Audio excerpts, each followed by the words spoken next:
You are now entering Maximum Driftcast, the only drifting podcast hosted by a Spanish soccer mom, a 30-year-old silver-haired fox going on 60, and finally, a 200-pound bowl of spaghetti with chimichanga arms. The champions, we are the champions. And we are back in black. Is that how you say that, Corey? Yeah. We are vacuum cleaner. There you go. Vacuum black. You guys, can I talk to you about something real quick? Uh-oh. Oh, yeah, Corey, let's do it, bud. So, we've been doing this show now for, like, how many episodes are we on, Paco? Well, this is our 15th year. 15th Episode year. 607. Yeah. We're into this pretty deep now. I'd say we're in the 70s, right? Maybe 70s. We're well in the 70s. Good year, by the way. But I don't know about you guys, but I just don't know how much more you can take of Jared calling you a silver-headed fox and a 200-pound bowl of spaghetti. I'm getting really insecure, guys. I'm okay about it. Why are you insecure? I feel fine. You feel? I don't know, Sam. I do feel like a 200-pound bowl of spaghetti right now, and it's just really getting to me. Well, it's better. I bet you would like to get a 200-pound bowl of spaghetti in you. Actually, you know what? I don't care. I am really happy that I'm 200-pound bowl of spaghetti. I mean, if you think you about guys thought I was sensitive, It's- and guess what? You wrong. It's better to be a 200-pound bowl of spaghetti than a 300-pound bowl of spaghetti. So, do you guys want to hear something funny about that too? Uh-oh. Oh, here we go. So you guys know my friend Dustin, right? Nope. Never heard of him. What does he do? He's a sharp looking cat. He's a right? looker. He's a really sharp looking cat. Yep. I would consider him more of a bigger bone kind of guy. I wouldn't say that's fat or anything. It's just he's big bone naturally, right? So this was probably about a month ago. Dustin calls me. He's like, "Hey man," he's like, "I just stepped on a scale not too long ago," and I'm like, "Oh well, what's the issue, dude?" He's 113 pounds. He's lost a lot of... No. He's like, I'm like 294 pounds. Whoa. Ooh. And I was like, Married life has been treating him well. Yeah. and I'm like, well, that's not that big of a deal, dude. Like, you're maybe only up 15, 20 pounds than your prime day, when you're in your prime. So I said, why don't you just hit 300 pounds to say you hit 300 pounds? And guess what he did? Yeah. Oh, He hit 300 pounds. just did. He just did it. Congratulations, Dustin. That's great news, dude. Now Somebody he's got gonna those try to sounds. go back down. But how many people could say they hit 300 pounds? That's pretty freaking cool. He should get one of them tummy staple surgeries and then give you all his food. That's a true story, by the way. Dustin did hit 300 pounds. This is like 2 weeks ago. Now he's back down to where his original weight was. But yeah, that's kind of cool. So that's what we do in our world. What have you been doing, Sam? Nothing that cool. I did some shoots this week that I can't talk about. What is shot? But you could kind of see. I guess I can't just say what it was for, but I was with Forcebag and some other turds, and we drifted a GTR and some other cars around Willow Springs, having some funs. How'd you drift a GTR all-wheel drive? Did it just work? It wasn't like really. It was. I can't really. It wasn't like drifting. It was more of like a gripping and all the things. But he did some 4-wheel Bernie slides. You could say. Do you know what I call that, Sam? I call it gripping and a tearing. Gripping and a tearing. You like to grip and. That's a shout out to Hito Rick right there. So. Hey. Oh, Paco. So with our Patreon, Paco was able to download an app for 89 cents to get applause. So thank you, Patreons. Yep, thanks, Patreons. We appreciate you guys allowing us to buy some mobile apps.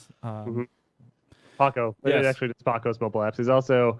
He's been buying a lot of booster packs for Candy Crush lately. Thanks to the patrons. Yeah. I'm all about the candy. What's it again?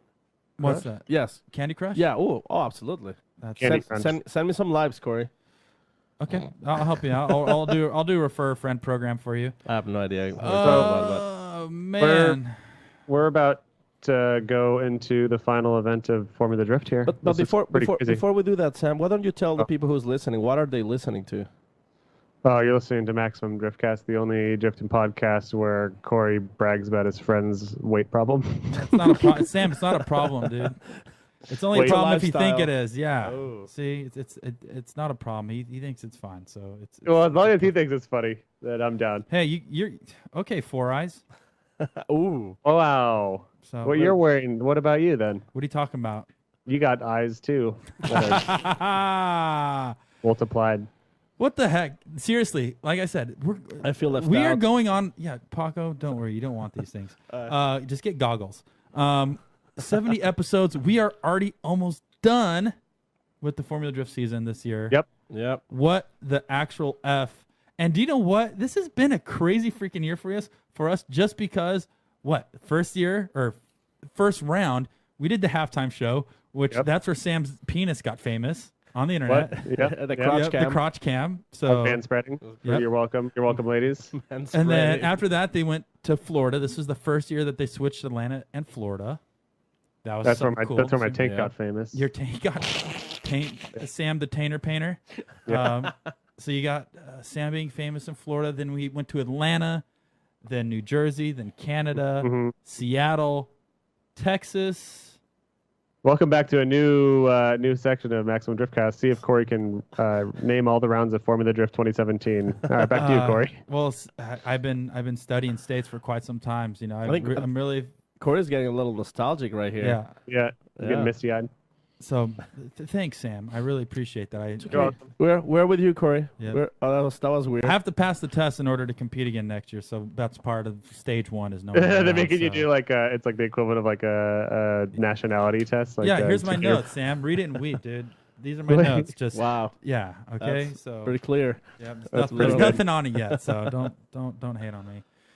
But yeah, so anyways, we've done so much this year. It's been definitely an awesome year for us. It's been growing since episode 1, which has been awesome. It's been 1 week since our last episode. We hit. It's been a while. Yeah. Okay. So fun facts, guys. We've had new segment. Corey, fun facts. Corey, fun facts with Steve.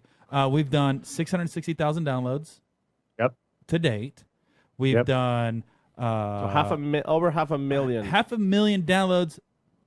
For all our drifter friends out there. Yeah. That's pretty wild. And that's without taking account YouTube views and Facebook Well, going views to YouTube views, I don't know if you saw our secret Maximum Driftcast chat, but I posted all the statistics in there. I did, but I didn't memorize them. You didn't memorize them? No. I mean, what am I supposed to memorize? Yeah, we're at a couple 100,000 useless views there as information. well. And outside of that, you can also take the views in from the halftime show and other things we've been doing. So this year's been awesome, and I can't believe it's already coming down to a wrap. And it's not even over yet. It is after Formula Drift is done, we enter in our busiest season because that's when we talk to everybody.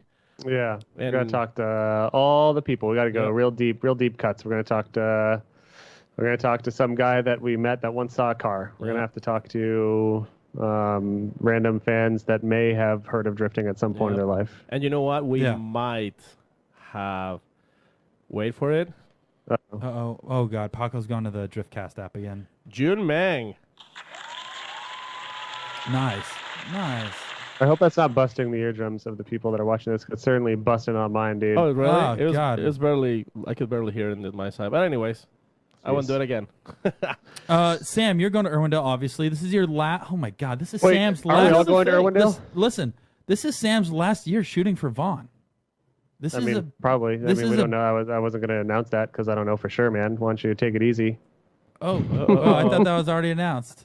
No, it's not announced. I mean, No. It seems like this might be my last year on the team. I'm not sure though. We haven't discussed it, but now that Corey has decided, all right, cool. Don't worry, Sam. Thanks, I've Corey. got in trouble for other things we talk about on the show too. So I'm just trying to drag you in the ditches with me here. It is the last year of Irwindale, though. Like for real. It is the last year of Irwindale. That is a big deal. It's really happening.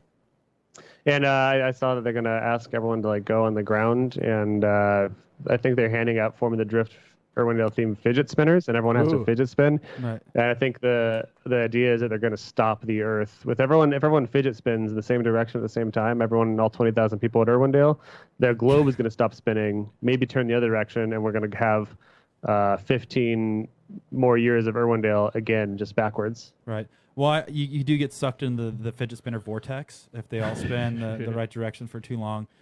So hopefully only a handful of those get out, and you don't want fidget spinners in the hands of the wrong people because things can happen. So. Well, you guys want to talk about how we got here in this drifting madness?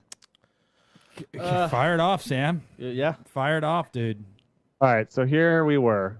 It's 2017, and I personally, as everyone can attest in the show, said, fuck James Dean. That guy's not going to do a dang thing, and he doesn't know nothing about drifting.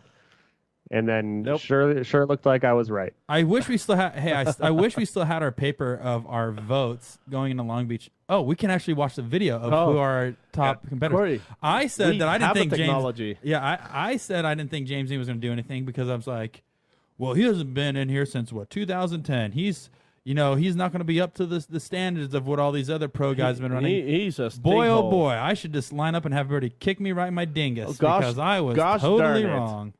Wow. That makes me feel like a little chump. Or a big one. Yeah, but no, he definitely proved me wrong. Like, once again, at that time, I haven't seen James driving forever. Obviously, everything that you see on the internet, which he does win a lot. But once again, sometimes it's slower tracks. It's the competition. Even some FD drivers that drive out of the country, they're like, oh, the competition there, it's good, but the caliber of cars are so different. And that's what separates the level of driving over in Europe. So it's like, oh, well, if you're driving with that for the past 4 years and you haven't been FD, well, this might just be a little rude awakening. And now all those people look like dinguses. They're all James dingers. Dean has driven as a large four-sided Clover straight up the bumps of all American drivers. So James Dean is almost certainly going to win. He has a 96-point lead over Osbo. And then Odie is the next person in third with 215 points less than James Dean. So I think someone smarter than me did the math, and they said that it is possible for him to not win the championship. I think if he doesn't qualify, yeah, he just from my beliefs, he just has to qualify. Yeah, because qualifying in advance or qualifying Oswald has to go out in top 32 because you get 100 points if you take home first place in qualifying and the event. I think it's a total of 100 accumulated points. I will have to double check that, so don't quote me on that. But let's just say if it's 100, 105, he would literally just have to qualify really well and then maybe advance through top 32. And Osbo has to go out in top 32, or vice versa. Whatever. It would be very, very hard that happen, but we've seen stuff like that happen. We have seen before. stranger things happen at Irwindale, and we do have potentially, hopefully, no one interrupts our beautiful show today to discuss crazy things that happen at Irwindale. Their time at Irwindale and them being a champion. But we don't know about that. Don't know nothing about none of that. So let's just keep talking about the season, though. So yeah, so Jimmy D, stomping on all of our fools. Freddie Oz, the old nemesis of the. What's going on here? Uh-oh. It looks like we're being rudely interrupted by a phone call into some. Oh, we have phone calls coming in. Wow. As soon as you say it, Sam, speak of the devil, our phone starts ringing. Hey. Uh-oh. Hey. Cool. Who is this man behind the line who's had no visible face on the show? Who's calling me? Who's calling me right now? Oh, this is weird. Well, first of all, you called us, so don't get uppity. Hey. In the spirit of the old show format, we're gonna pretend that you just broke into our phone call. And what a rude guy. Who might we have the pleasure of being interrupted by today? Hey guys, it's Michael Essa here. I'm Do you know what? hanging out of the shop. Dude, that's so funny because we were just talking about weird, crazy things that happened at Irwindale. I'm sure nothing crazy has happened to you there. Never. No. Yeah. No. Especially right now. Like, why are you at the shop? What time is it over there? It's kind of late to be at the shop, right? Yeah, it's I don't know, it's about 7 o'clock right now, but we got evacuated from our house today. There's a fire in kind of Anaheim Hills, Orange area, right where I live. So yeah, we gathered up some stuff and came back to the shop, and just hanging out here. Is this a new fire? Or is this the same one that was like there's photos from a week ago with fire like on the 405? Is that the same fire that's still going? So that was the Canyon fire, and this is the Canyon 2 fire, so almost the same place. Yeah, not as fun to watch as the first one. It still has the same actors, but they're getting paid a lot more for lower quality content. Exactly. It's the second. It's a sequel. Unfortunately, it came closer to us this time, but yeah, hopefully it'll kind of breeze by and stay in the in the brush and not hit too many homes, and we'll see. But at this point, it's just hang out of the shop and wait. Is your car all prepped for Irwindale this week? Yeah, we're all ready to go. We actually went out to Irwindale the other night to do a quick shakedown, and everything was working well, so we just did a couple laps and packed it up. Oh yeah. And one, we haven't talked to the show before, so it's great to finally have you on. But two, I feel like you've kind of, not so much silently, you've been on the podium twice, I think, this season, but like you kind of, at least in my opinion, kind of like squeaked into 6th place here. Like you are just barely like in that tight grouping of points that are just behind Osmo and Dean. But yeah, you are having a great season this year, and I think you've kind of quietly been doing really well. Yeah, it's been pretty good. I mean, my second year on Achilles, and the first year was a big learning curve. Basically, the setup I had on the car was just completely different when we ran Yokohama. So it took us a while to get the car dialed into those tires and get used to driving with that much grip. I mean, it helps that the speed is there, but the car is really tight, really bound up. So we had to make some changes and kind of get it all dialed in. But, KW helped us out with some shock valving and stuff. And now the car is super fast and it's drivable. And it's a lot of fun to drive. So been able to get a couple podiums, and, we've had a couple issues, mechanical and stuff like that, which have taken us out of competition early. But, it's great to be in 6th place, and looking forward to Irwindale, and also looking forward to next season. Oh yeah. Corey.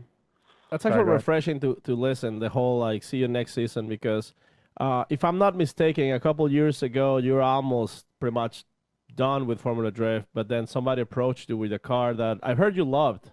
Yeah. I love that car. I still love that car. Oh, really? Tell me more as about long it. as I'm not driving it. Yeah. Are you referring to the Camaro? Yeah, the Camaro. So Which SLP. Which before you continue, sorry, Mike, we have this segment on the show that we haven't brought in quite a while, but it's probably a good time to bring it back. Sure. Corey, you wanna tell us? Yeah, go ahead, Paco. I'll let you fire it off. This show segment is called "Shitting on Chevys." Yep. We're very well known for not being very big fans of Chevy, even though I am. I mean, I love it. Yeah. And even though just about everyone puts an LS in their car, but somehow we always end up talking shit on LSs and Camaros. And I think that we were just reflecting before the show. I think that started when discussing your Camaro. And I think that's how Shitting on Chevy may have began. I think it was appropriate. So yeah, that car. It may have been good if I had a decent motor in it, but the budget was super low, and the sponsor, they were supposed to get me an engine before Long Beach, and then it turned into, before Atlanta, and then it turned into before Florida. And then later on in the season, we got an engine before Irwindale, but it turned out to just be an off-the-shelf LSX motor from Jegs or Summit or something. And it actually made less horsepower, so we had to put nitrous on it. So at that point, we made 700 horsepower, but for the rest of the season, we were at 530 horsepower to the wheels in a 3,300-pound car. Because that car just looked like a dog going around the track. It looked slow. It looked unhappy. You looked unhappy. I pushed it, 110% like every lap, and the judges were saying, "Why are you driving so slow? Why don't you drive better?" And I'm like, "Fuck, I can't." That's all it's got. Well, so go ahead, Sam. What were you gonna say? It's unfortunately too that that would have been pre-Daigo horsepower wars. Like that would have been a totally fine car, but then showing up with a heavy 600 horsepower car in 2015 is not ideal. Not happening. Exactly.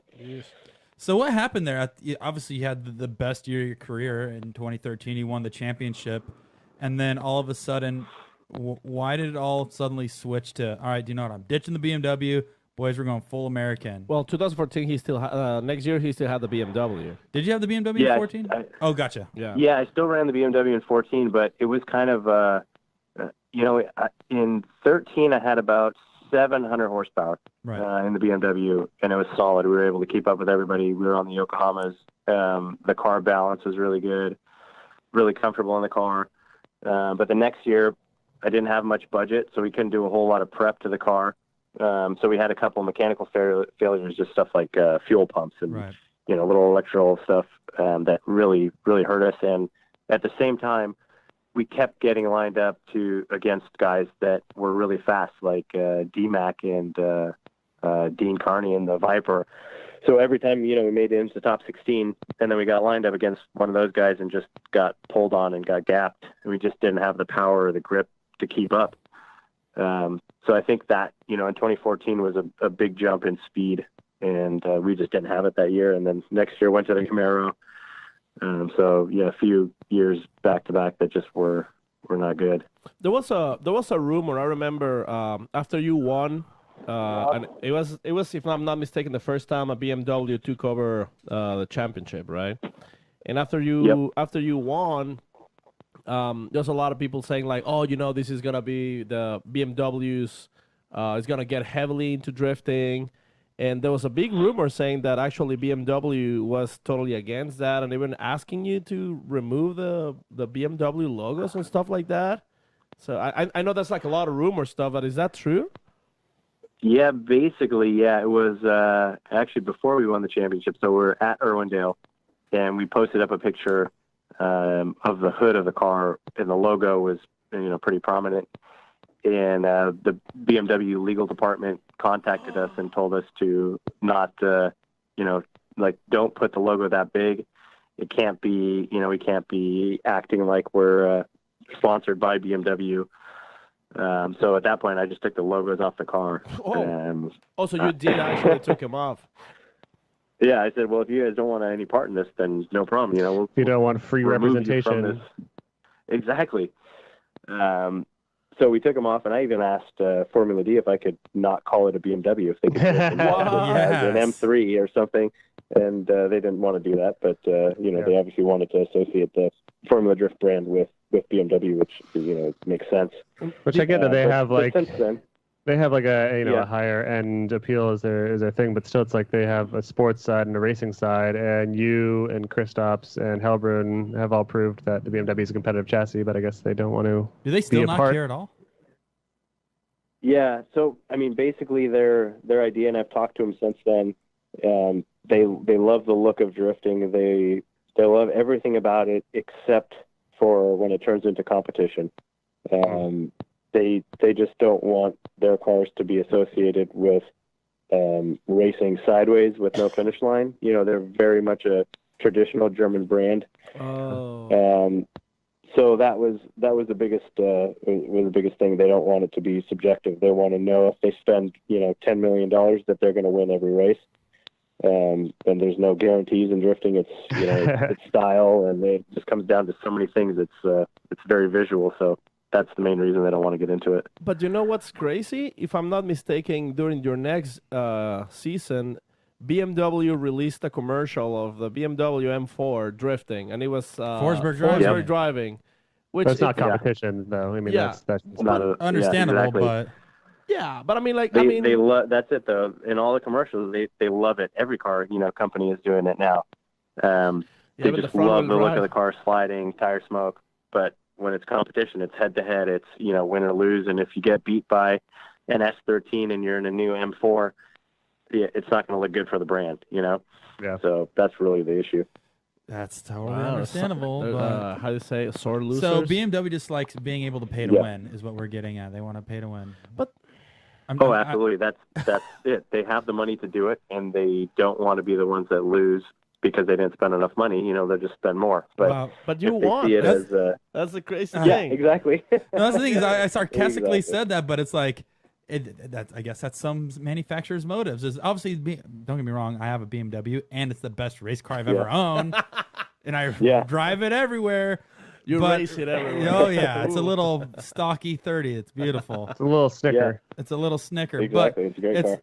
It's how I just don't get, like, obviously Formula Drift is what they say statistically. It's like the second most followed social media form of motorsports, comparing to NASCAR and everything else. Like, it does have this following that a lot of people can't get into. Yeah. And obviously you just went out there and competed in FIA, which is a similar organization that is ran with Formula One and other large racing organizations. It's like, dude, how much more serious can a racing organization get when you're running with FIA? How does that not strike interest in you as a brand?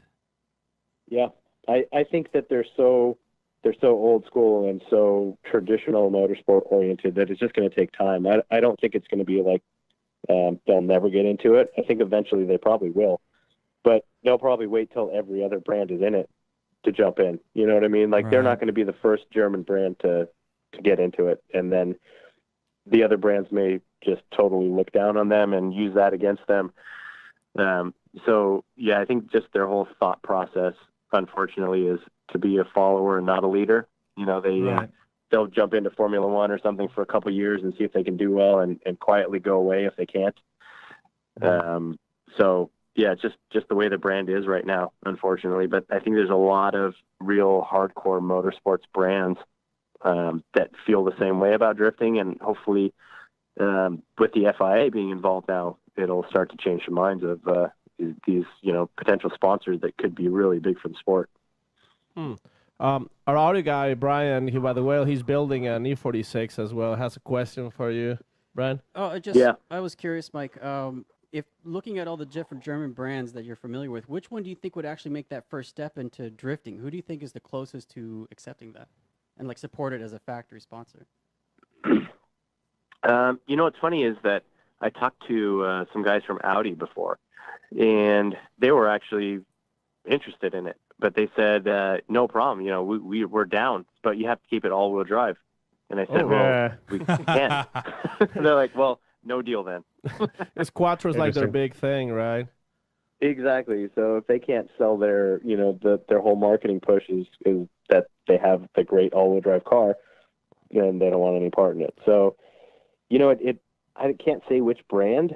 It's going to be somebody who's in charge of marketing that can understand what's going on here and can see the future in it. And that's the biggest thing, is someone to step up and convince, the head guys on the board that this is the way to go, and this is the future, and this is how we need to market the car. But until then, who knows?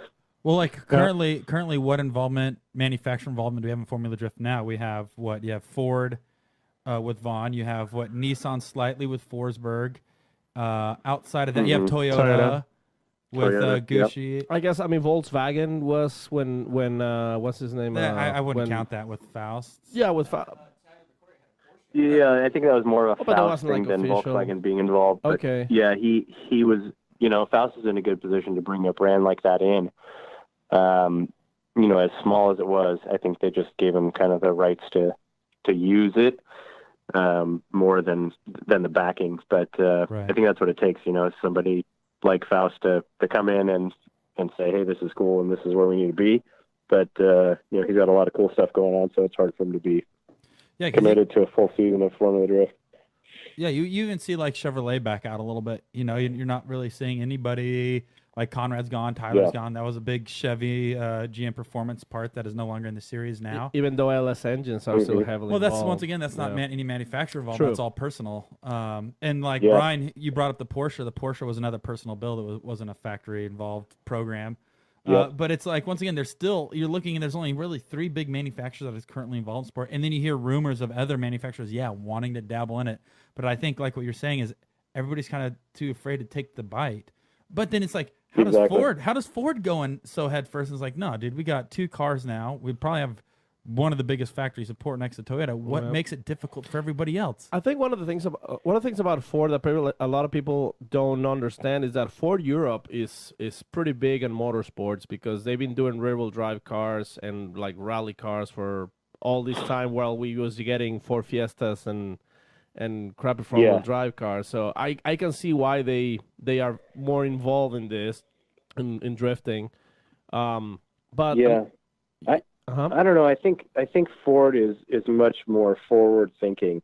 They're gonna go look at it as, this is the market that we want to hit. We have cars that these guys can afford, and they're rear-wheel drive, and they make a bunch of power, and they're not, I don't think, as concerned about winning and losing as getting the brand out there. And I think that's what other brands need to look at, is this is a very different form of motorsport, and it is subjective, and use that to your advantage rather your disadvantage, and say, hey, look, we lost to this guy, but it was subjective. These judges just chose this other car, and we didn't lose because we didn't have a good performing car.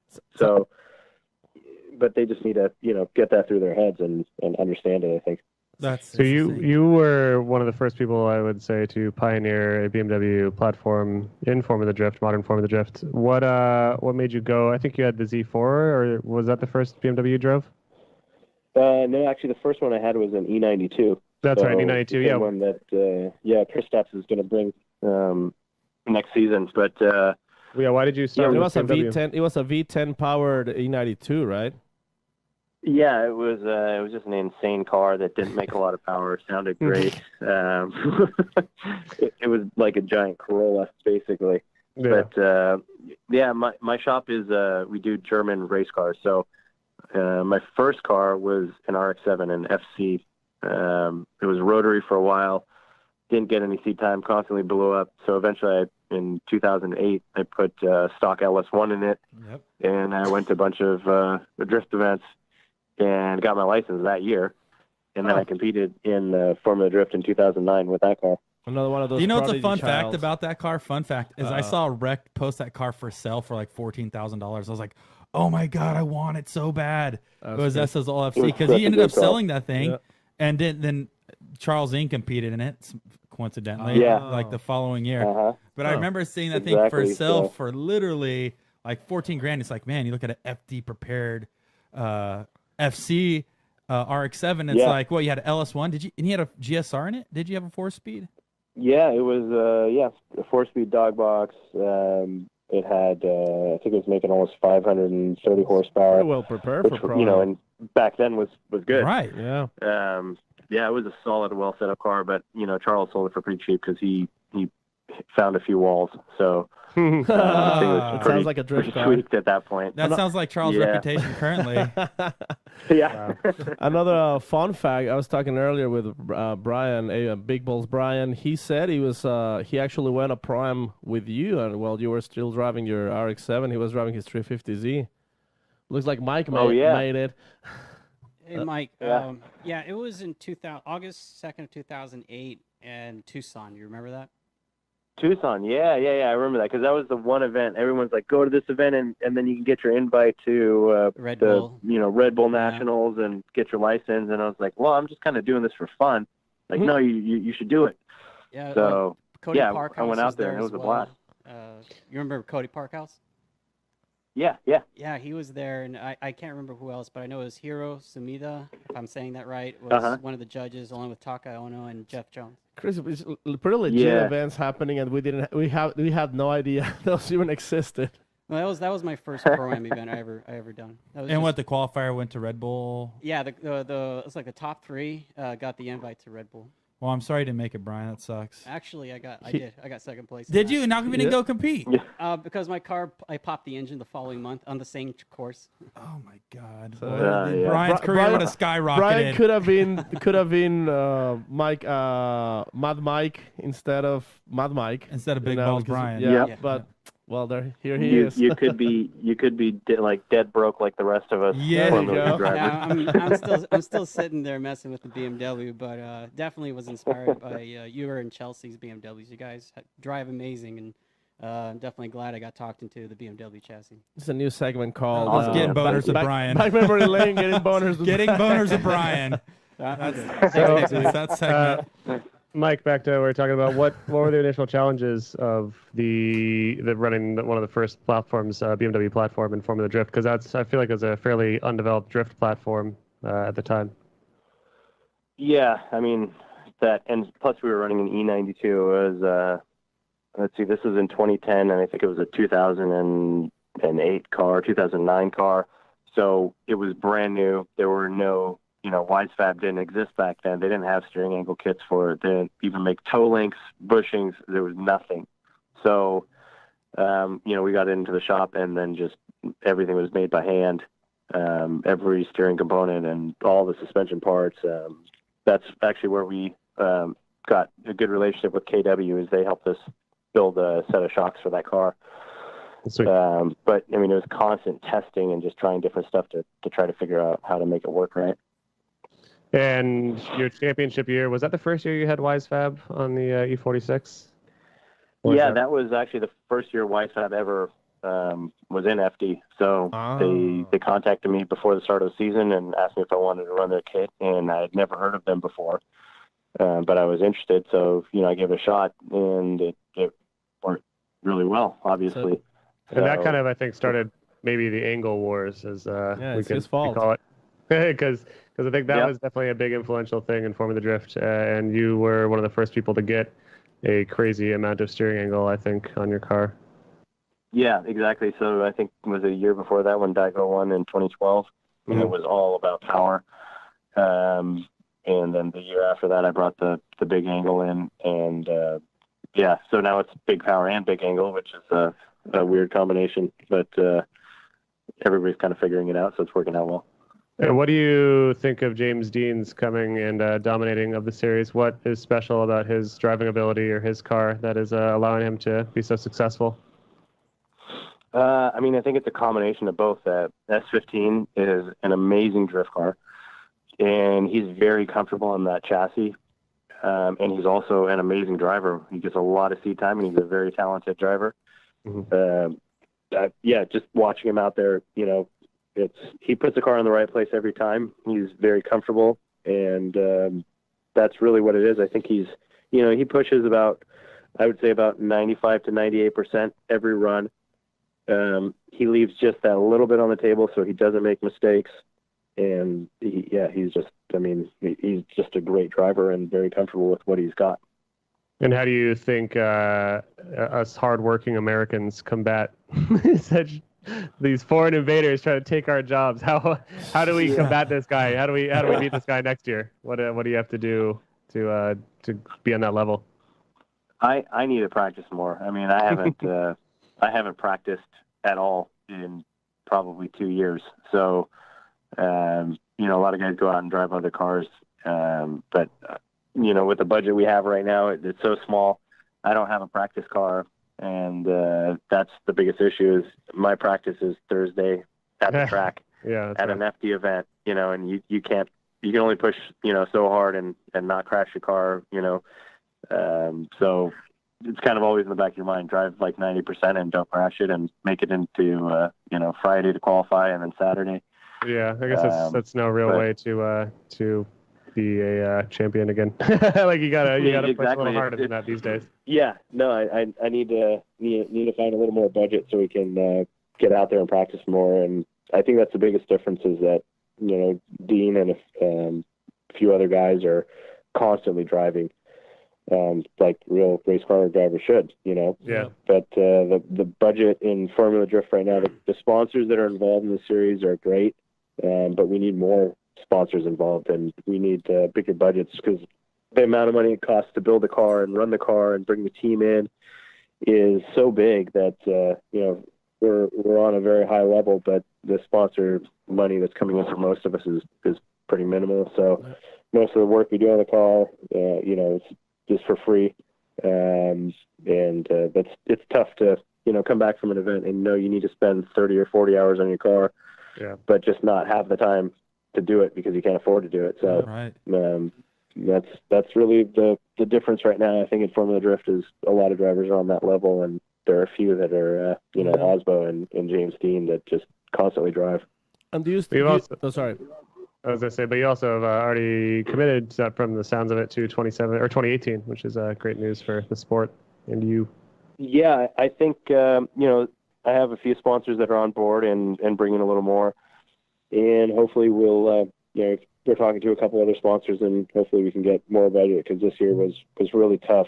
But if we can get some more budget, then I'm really excited, and the finishes in the podiums we have this year just motivates me and the team and everyone else involved to push harder next year. So I don't want to leave. I want to keep going and see if we can get another championship. Sweet. And are you still doing a lot of grip racing? I haven't actually.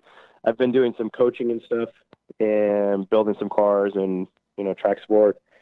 But I did a endurance race with one of my customers a few months back, but that was pretty much it for this year. So yeah, not much driving at all. Going back to what we were just talking about, budgets and things like that, because I don't want to get too far off of that. This yet, is Corey's because it is- territory. No, because it is pretty interesting. You know, you look like somebody coming off a championship. How come money wasn't rained down on you? You know, it's like, I'm a Formula Drift champion. Here, take all my money. You're going to do this again. What was it like becoming a championship, and what was the response through sponsors and investing into your program? Like, you know, everybody has this. It's interesting because everybody has this dream of becoming a Formula Drift champion because you solidify yourself in greatness and you can continue racing forever. But, you know, you're a prime example of some dude going out there who busted their ass and ended up going from the best year to, like, now we're back in the Camaro. How come the response sponsor-wise and financially wasn't there after just becoming the Formula Drift champion? I think it's a combination of things. They're, you know, the sponsors that are involved in Formula Drift are, you know, there's not that many of them. Right. And they're pretty committed to the drivers that they've been working with. So just because you win a championship doesn't mean that, you know, say Monster Energy is going to ditch Vaughn and come over to your team. They're committed to their driver, and they've got all these things worked out with them. And, you know, that they might not even see a championship as that valuable. You know, it's just kind of the way it is in Formula Drift is weird. So we, you know, won the championship and think that, oh yeah, we're going to get sponsors now. We won the championship, but not much changed, you know. It's a struggle, and I think I need to do a better job in the social media aspect because I just don't do that much. I work at the shop all day. You know, don't post a whole lot, but that I think has a lot to do with it. Just having a larger audience and a bigger reach is really important. You know, sponsors are coming to you to look to get into your market, and if you don't have a huge following, then that makes it difficult for them to you know, put a bunch of money into your program. Yeah, it has to be tough to do media stuff. I mean, and I'm not saying you are not, but like it must be tough to do media stuff when you're not a media person, you know. Like, I mean, I think you're a family guy, you run your business. Then on top of this, also, you know, a professional drifter, now you have to become this personality that has to keep coming with new content and all that, right? So how challenging is that? Well, on top of that too, Paco, I'm going to roll with that. Is once we're going back to the original topic of budget and things like that, it's like if he got quadruple the budget what he had now, he can afford to take time away from work to invest into social. So that's kind of what it is. Is you look at the dollar amount, it's like, you know what? Okay, cool. Let's look at the media and marketing side. We'll only got X amount of dollars this year. That's only going to get us to the rounds. But if we want to have a very solidified program virtually on social media and videos and things like this, we need an additional X amount of dollars so I can afford to take time away from work to keep pursuing both aspects of the sport, because we both know, and you just kind of said that, yeah, when you win a championship, that does not guarantee you anything. That's just, hey, you got a championship underneath your belt. Great. You're in a very select few of people that have done that. But then again, it's like, does that consist of the total package to be able to continue to keep running? And this is a conversation that we have quite a bit on the show. It's like, well, what does it take to have a longevity in the sport? Is it just going out there and competing, or is it doing other things outside of the sport? Because have you seen, I'm sure you've been in the sport way longer than I have, you see dudes come in 1 year, they run a season, and they get out and saying it's the worst experience of their life because they've blown all their money. Well, what was the problem to that? You know, what caused all that? Was it just because they ended up believing that if they win an event, they can continue racing, or they look at it as a complete whole? The whole thing was going to sell itself, right? Yeah, exactly. Yeah, that's it. I mean, guys that come in and, you know, kind of with a blindfold and just jump into it. It does not work like that. Nothing in racing works like that. You have to do, unfortunately, it's not just about driving. There's a whole other world, which actually takes them more time than the driving and the practicing and, you know, prepping the cars, the whole logistics. Being able to, exactly, the logistics and selling your sponsors and the back end of it, of, you know, going to meetings and talking to different people and being out there. And there's so much more to it than just jumping in a car and racing and competing. And then all the boring shit. Yeah. And then on top of that, you develop a program to have 2 drivers on board, and 1 driver has to back up last minute. That must have been fun. Yeah. That was one of the things that really, you know, made it even more of a struggle this season. The money that we got from sponsors, we put into that second car to build it. So this whole season has been kind of out of pocket at this point. I mean, we have a second car, which is great. We were able to go out and do that FIA event, but at the same time, it's all the money coming from the shop that's going into being able to finish the season. So, it makes it tough. And, going out to these rounds and knowing that you could have done more to the car, you just couldn't afford to do it. And when something breaks and you're like, well, we should have changed that part. We wanted to, but, we just didn't have the time or the funds to do it. Just makes it even more frustrating. And what's that story of another car? I don't know if I'm familiar with that one. Oh, so we built a second car that Charles was renting. Oh, that's right. He was supposed to rent it for the season, but he backed out after the first event. So we built that car, and it just sat. So we built, $100,000 something drift car. Yeah. It was just collecting dust for the whole season. Is that something that could be protected, like with some kind of contract or something, where like you have to commit to do the whole season or something like that, or was it more like of a friendly agreement you had with Charles? Yeah, we had a contract and everything, but at the end it got kind of whittled down to an event by event kind of commitment. He said he was committed to the whole season, but he just basically paid the down payment and the first event payment, and that's when the contract, kind of had a dead space in it, and then it was like a payment every like a week or a week and a half or whatever it was before the next event. So after the first event, actually on track, he ran over a piece of debris and blew a hole in the oil pan and blew the motor. Yep. So he didn't qualify, and his sponsors just told him that he was done. And so oh shit! So they Yeah. backed up on him because of something that they should have known that this could happen. It's an accident. it's a racing incident. I mean, he went through the track, and there was a piece of a bash bar off another car laying in the middle of the road, and the corner workers didn't catch it. They still sent the cars. He went right over, just blew a hole in the oil pan, and kept finishing. Finished the rest of the course, and came through just pouring oil out of the oil pan, and the rod was sticking out of the bottom of the block, and so yeah. Last Done. time Corey had a bash bar stuck up in his butt, like he just kept running, like it's Oh. no big deal. Yeah, Yeah. thanks, Paco. Some people are just committed, Yep, you got to do it. Do it until it blows out. Yeah. Yep. Man, that sucks. Exactly. Man. That's one of the some of the behind the scenes stories that it's kind of like not really nice to know. It's like it's, Yeah. it's Well, once again, it puts Heartbreaking. people. Sometimes it puts people in bad situations. Like you go into, it's like, man, this could be really beneficial to the program. Yeah. This could be a good part of the team. Now you have two people to vibe off of. Look at Odie and Matt Field. They have the frenemies content, which is put in. There's a lot of benefits. Now you have. Well, once again, even going back a little bit further than that, this is like the year of partnerships, right? Yep. So you have Forsberg Turk, you have Chelsea and Vaughn.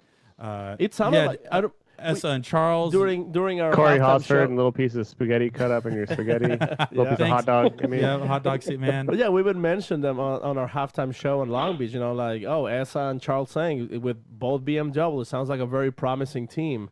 But there's benefits, Yeah. and that's what it is. It's like, so now people are approaching one another. It's like, hey, we can benefit off of transport, logistics, instead of one person doing all the job. Now we have a resource pool that we can all tap into to make this a lot easier. Yeah. And so, once again, if selling and buying into that program would have been awesome because, once again, it is splitting the work potentially 50-50, or you're getting paid for the type of work you're doing, which would be re-rolled in the program, make it, once again, more affordable to do more things. So it's like, obviously, you look at the 6 relationships, 8 partnerships that we've seen coming this year, and one went south, which freaking sucks. And then you see them in FIA, which is like, I want to kick you in the ball so bad. Yeah, I was gonna say because But- what a better way to when you're on a low budget than just go to FIA. Like let's just spend some more. No, but yeah. Well, we actually I mean, haven't had a driver's perspective thankfully- on that yet. So Oh, yeah. go on, though. So I mean, thankfully, Achilles stepped up and they said, "Hey, look, this event looks cool. You have an extra car, and if you want to go out there, we're going to back you up." nice. So Nice. Achilles paid for that, which was amazing. Achilles. First time I've ever been to Japan, and really, really excited to go out there and do this. Took the whole family, So, right? Yeah, took the whole family. That's Made nice. it into a little vacation. Robbie Nishida took care of us when we were out there, took us around, went to Ebisu, and it was it was a lot of fun. And then we went to the FIA event, and then basically after the first day of being at the FIA event, I was just like ready to pack my car up and take it to Ebisu to have some fun. Yeah. So yeah. So we spoke to Lantain and our buddy Alexi, aka Noriaro, last week's show, and we had a big discussion about the event, and we have many different angles from it. But what did you take away from the whole experience? Well, I think they brought us out there basically to help us lose against the Japanese drivers. That was their main goal. Really? Why do you think that? What do you think set you up for that? Well, I mean, it started out with the drivers' meeting, so we were asking about the rules because we've never run the DOS before, and so we're thinking, hey, what is this system reading? How should we mount it? And they're just stick it in the car and stick this antenna on top. Worry about it. So we don't worry about it. Just put it in there. And then we started asking some more technical questions about the rule book that was basically Google interpreted from their D1 rule book. So a lot of it did not make any sense.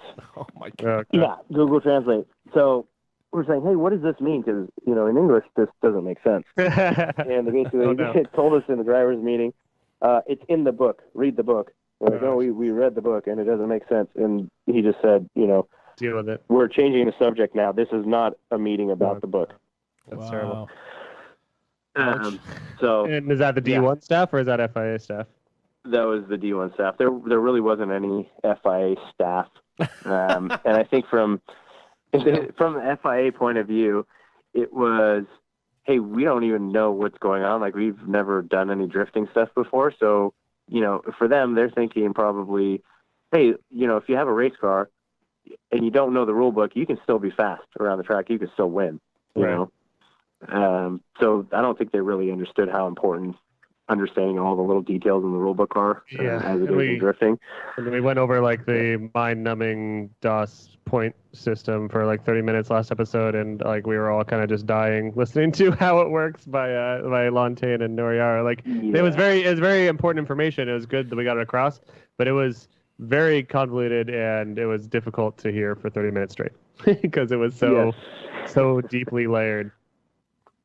Yeah, so it turns out that my best score was 98.7 something. Congratulations. And that was my first run in practice. Yeah, it was my first run in practice. So I'm basically just driving through the course, sideways. And then when I started trying harder and started really throwing the car around and, what would have gotten a higher score in any other drift series with, more style and more throttle and more commitment, the score was lower. So we're scratching our head all right, maybe you need to throw the car harder, and did that and got, lower scores or same scores. And then the next day they came over and moved the antenna. So they told us to just throw it on the car wherever. Now they started moving it. So they moved it on my car and on Odie's car and a couple of the cars, I think. And then scores were consistently lower the next day. And we're just scratching our heads like, what is going on here? Like, let's bring the the whole tin thing foil. was just a mess. Yeah, exactly. Yeah. Getting into conspiracy territory, Corey.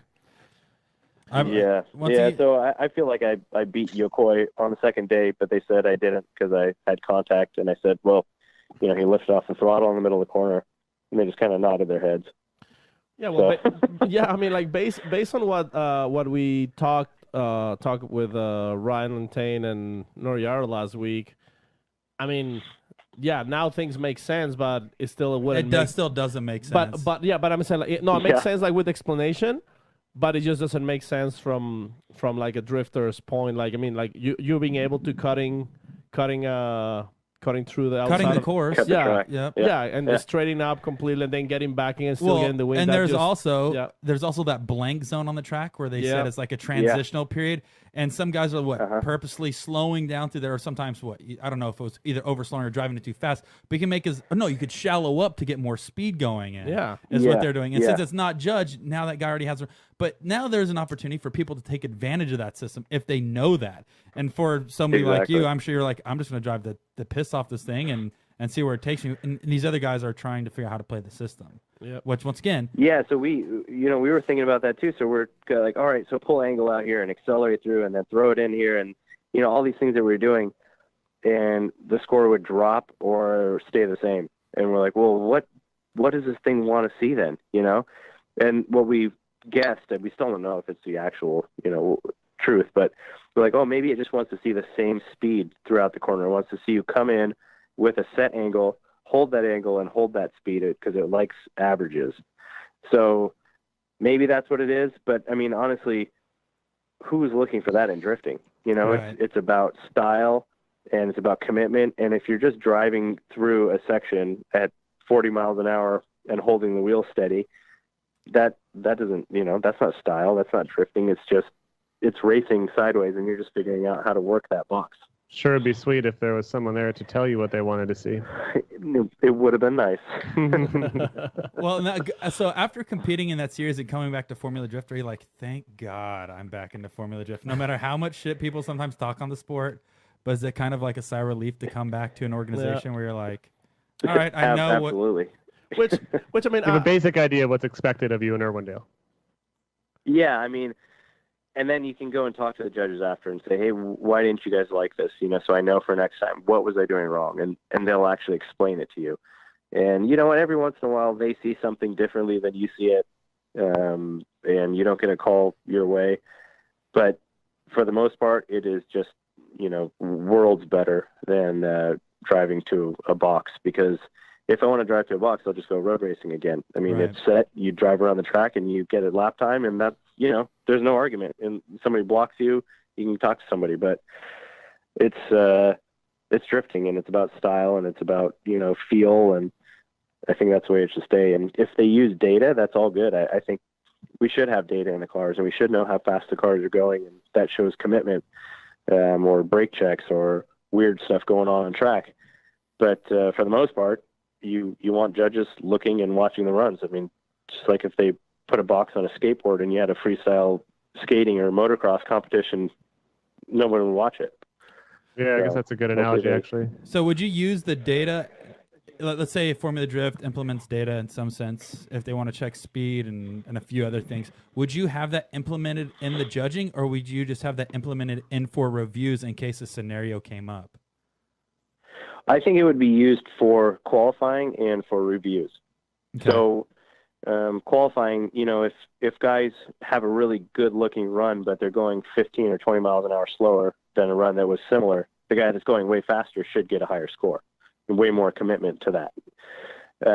And then for competition, I mean, if a guy slows down and some weird stuff happens on track, and you say, hey, what's up? They can look at the data and go, oh, wow, his entry speed was 12 miles an hour slower than he's been going all weekend. Yeah, he was Right. playing games.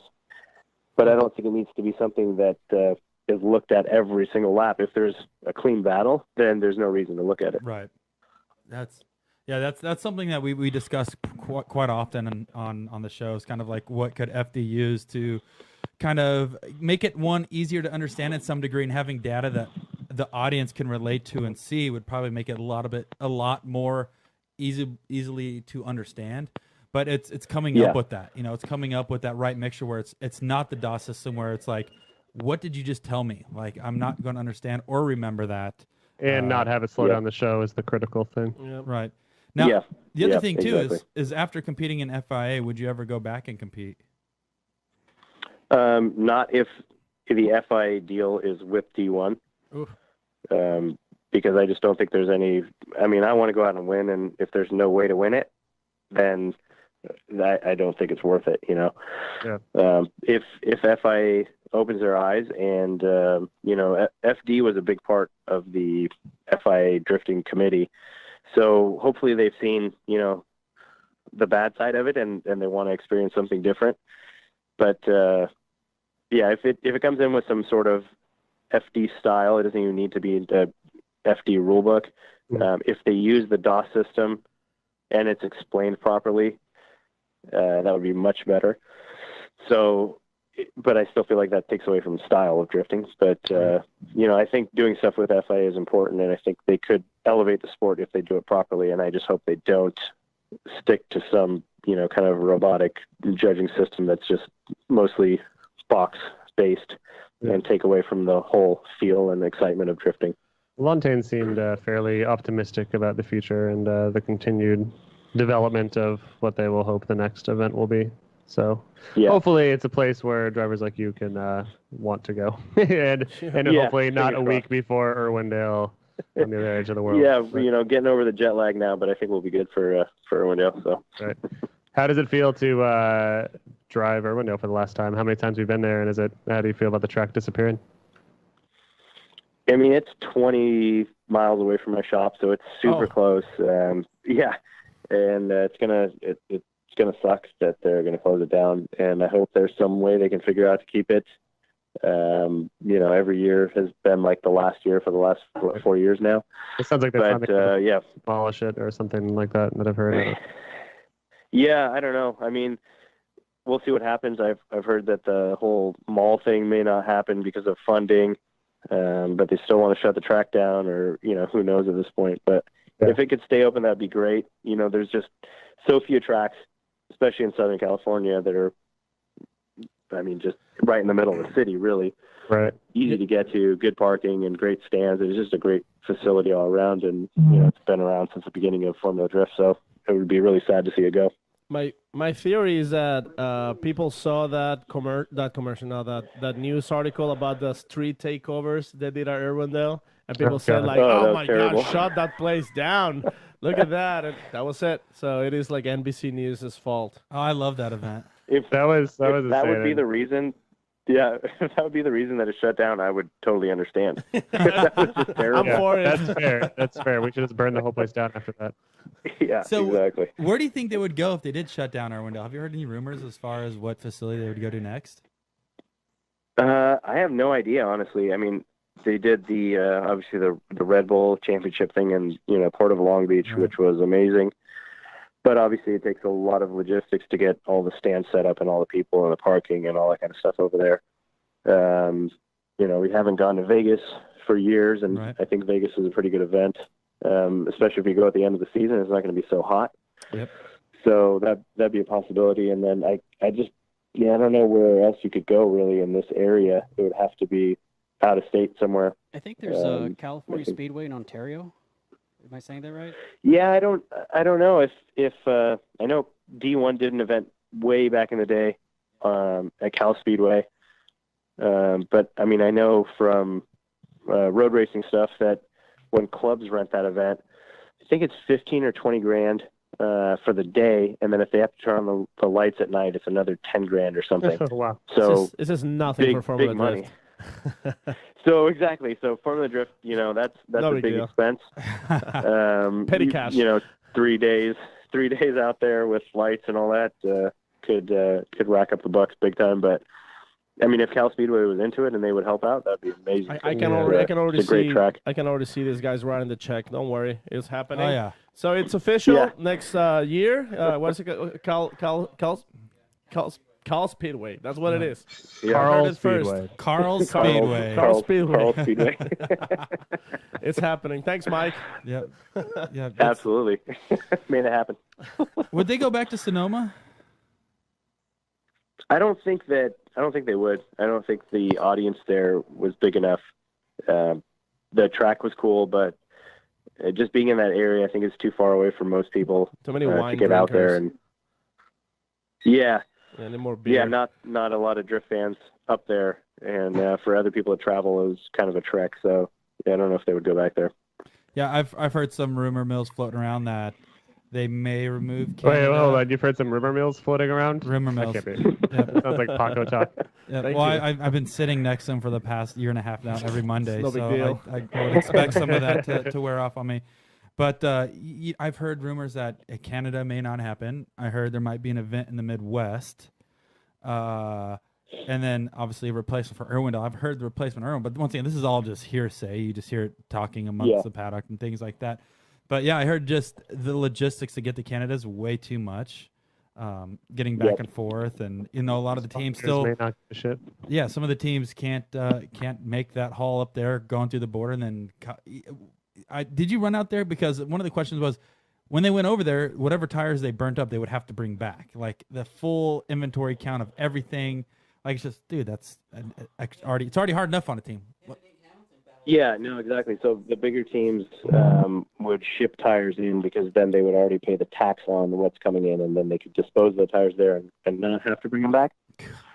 But yeah, I mean, it's a pain to get out there. You know, some guys just can't get out there because they can't go into Canada for whatever reason. Yeah. You know, and the other thing is the market for some of the sponsors. You know, some sponsors do have a market in Canada and others don't at all. So for a team to go and ask them for more budget to go out of the country, Right. A lot of sponsors were saying that, hey, you know, there's no audience for us out there. We don't sell our product out there. There's no reason for us to give you any more money. So that was another burden on most of the teams. If you could change or remove one track of the year, what track would you remove? Florida. Don't influence them, Paco. What? I don't know. I would probably take Canada out before I take Florida out. Oh. Okay, so what about a U.S. track? Yeah, Canada's just not. I don't know. It's just not a drift track. The bank is not a bank, and it's crappy, and the wall is dangerous. And then to come off of, you know, a bank and then go to a manji to a cone in the middle of the track just doesn't seem very professional to me. Wasn't that kind of what Irwindale is in a way? Yeah, but I mean the speeds are much higher, and it's a fast track. It's a great, you know, spectator event. But I mean down the straightaway, it's just kind of odd, and I don't know. It's bumpy and kind of crappy and hard to see. So just not a fan of that track. Wall kink. Jeff Jones is saying that the next track instead of Irwindale would be the parking lot from that mall. So there you go. Straight Still run Irwindale, just run the parking lot. It'll be just a parking lot. Fuck it. Yep. So people, you know, can go on the top of the parking lot and look down and watch us, and it'd be good. I mean, if FIA Drift can do it, in Odaiba in a smaller parking lot. Yeah, why not? Well, I mean, we're assuming that this mall is going to have a huge parking lot. Well, I heard that they usually anything's do. got to be better than the FIA event. I mean, I was literally in second gear. Not even on the limiter in second gear. How fast were you for the initiation? Because it looked like it was like top of first gear, lower second. It was like I can short shift to second to get it into second gear kind of a thing. Yeah. It was just complete garbage. So yeah, second gear, and then a lot of times down to first through the center section. Pretty ridiculous for a professional event. But, and you weren't on cheater tires for that event, right? You had the same US spec tires. You didn't have our compound 80 treadwears. Exactly. Unfortunately, I didn't have the Toyo R888R special compound for Kawabata. I didn't get the memo that would be allowed there. But by the way, actually, now that you're talking about that, I had a talk with Ryan Lantain last week because Brian and I were having an argument if just because somebody else was allowed to bring our compound tires from their series, drivers, for example, like in this case from Formula Drift, were allowed to, and apparently no, you couldn't. So like we had to run our cars to Formula Drift rulebook. Really? If it was a D1 car, they could run it to D1 rulebook. Should have brought a dragster instead. That is the shittiest, worst anti-competitive rule I've ever heard. I didn't know that. That's a good advancement, Paco. I did not know that they weren't even allowed to. I thought they just didn't know. I was mind blown because I was telling Brian, like, come on, Brian, that'll be stupid. You don't know anything about drifting. And then I messaged Ryan Lantain, like, dude, just want to make sure I'm not calling Brian in for something dumb. And nope, he was like, yeah, you couldn't. That's true. So, yeah, I mean, that is more evidence that they were really setting up you guys for failure. So real quick, was that just the tire roll, or was that the whole car built everything? The tire roll. Just the tire roll? You couldn't So can I run my D1 car? The entire car. Well, I mean, okay. Matt, so I could. Mattfield brought a different car. Well, right, but I could have scoot the engine back halfway into the firewall. I mean, as long as their rule book says. Well, that's what I'm saying. Yeah. You can compete to the D1 rules, which obviously in Formula D you can't alter the firewall. I see. You can't scoot the engine back. There's a lot of other advantages that D1 has that we don't implement. So it's like, dude, look at some of Daigo's chasers and things like that. Like the engine's sitting 3/4 of the way back into the firewall. Yeah. Exactly. So it's like how do you go out there and compete with literally everybody talks about Formula B being the highest horsepowered stock chassis because you can't alter from strut tower to strut tower. Yeah, you're going against like full blown race cars. Yeah. So it's not just the tires. Yeah. Yeah, no, I mean, Daigo was running the Juan Lee's, and he was running a 285 40 20 all the way around. Surprised wasn't driving a Corvette. Yeah, nuts. well, I think he saved that for what was it, last weekend because they had the D1 in Odaiba. Yeah. So he brought one of his other cars, right? So, No big but deal. just the amount of grip that those cars had compared to us, even on this little second gear course, was insane. You know, they're getting through the track like 4 or 5 seconds faster in this little course, and there's really just no way. And if you can't tandem close, you lose. Even if they have a really crappy run behind you and straighten out, I mean, like as you saw with Matt Field and Daigo, they definitely play the favorites. So That's crazy, man. It really, like I don't know why we didn't dig deeper on this when we had Ryan and Noriara. Maybe we didn't understood, but that's definitely not a fair rule. That's terrible. That's absolutely like, once again, how are you going to allow these guys that compete in Formula Drift to even have a chance? You're bringing literally a knife to a gunfight in some degree. Yeah, like what if, like, let's say, I join FIA Drift with Mexican rules. Oh, what are the Mexican rules? Oh, well, we're allowed to use, You drag can steal anybody's car. Yeah, It looks like Daigo's car just painted a different color. Yep, there you go. Yep. I mean, I think if we went out there, we could have maybe, if we rented Daigo's insane car, which Daigo would probably never rent, right, then we could have run a car like that with the D1 rulebook. But how many cars are there like that people are willing to rent? Right. None, probably. So, plus just jumping in somebody else's crazy car with no practice, and they also wouldn't let us tandem. So Daigo and Calabata went out and did a tandem lap, and me and Odie and Matt Field were like, hey, let's do some tandem. And we're in line. Odie's pulling up. Matt Field tries to pull up alongside of him, and the starter just gives him this X, like, no way, it's not happening. You guys cannot tandem. So why? There were a lot of rules. Yeah, we have no idea why, because they wouldn't explain it to us. It wasn't the said, book. No tandem. It wasn't properly translated. Exactly. He was in the book. So, for example, see, like, I wonder if Matt Field, he had a rented car, right? Which I guess that car was probably built to D1 specs. So, well, I mean, it was built within a D1 rulebook, but it was not built to the top of a D1 rulebook. So it was a fairly lightly modified car. It was not, it's kind of like a lower end, even in an FD spec. It had like a Supra transmission, a 2J with maybe 600 horsepower. So it wasn't not anything crazy like a real top D1 car would be. Yeah, and he also was running a stock 2JZ because the other engine blew up in practice, and regular tires, no R compound tires, man. Yeah, I mean, Falcon's a sponsor, so Falcon gave him. Yeah, which I mean makes sense, but it will be. See, it will be like Falcon makes R compound tires. Like, I'm sure Falcon would be like, oh, sure, like, is that what they run there? Here, have a set of. But once again, you're going against the FD rules. You can't run that. They're not. You can't run against FIA rules. But once again, you have to apply to the FD rulebook. Position. But that's what I'm saying. With Matt driving a D1, tech stamped car. I don't know. Maybe he could have run R compounds, but at the same time, with 550 or 600 horsepower. Would there have been any advantage to him running more grip? He might not have been able to drive the car because Daigo and Calabata and those other guys with 1,000+ horsepower can make it work. Right. But with a low horsepower car, I don't know if the R compounds would have been a big benefit. So what I was saying, Paco, is you have to follow the FD rulebook, right? Yeah. The FD rulebook says you cannot run R compound tires. So even if Matt got R compound tires, he wouldn't be able to drive it. I know. That's what I'm saying. What's that? Yeah, I mean, so what I'm saying is, like, I mean, that's exactly what I'm trying to point out. Why that rule doesn't make sense, because if you're driving on FD rules, then you should be judged as FD as well, because your car is not prepared to be judged on the system that you're competing on. Mm-hmm. So if the system is made to be driven with this kind of tire or this style of drifting, because you're gonna be on second gear, you should be allowed to use the same. Oh, That's what I'm saying. I mean, Oh yeah, no one is arguing with you there, Paco. That's obvious. Yeah, in an ideal world, absolutely.